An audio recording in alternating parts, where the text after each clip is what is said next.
Hello, this is Sergey from ProperSoft. Today we will review QIF2CSV converter. You can download the converter on propersoft.net/product/QIF2CSV. You can download and install for Windows or Mac. When you install software and run it, it will ask you to select a QIF file. And then you can review the QIF file before converting. If your QIF file has dates in different format than your system format or your expected format, it will try to figure out for you. If there is no way to figure out, you can tell it by specifying how input dates are coming on your CSV, on your QIF file. So for example, if dates are coming as month, day, year, then you would specify that. If that slash or dash or dot, it does not matter, or apostrophe, this is just the order, specify how dates are coming.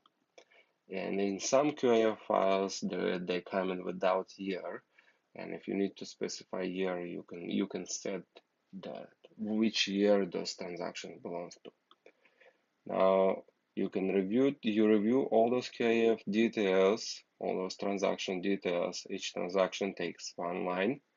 And then on this side, you can specify how you would like your CSV file to be created.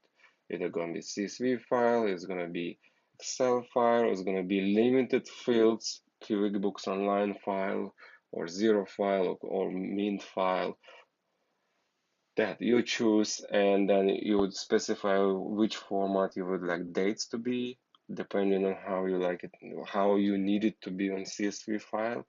And then you click convert to actually create file. When you click convert, it will ask you to confirm CSV file name, output CSV file name. So it will use QIF file name, and then you can just agree, click save, or change it. It's up to you. And then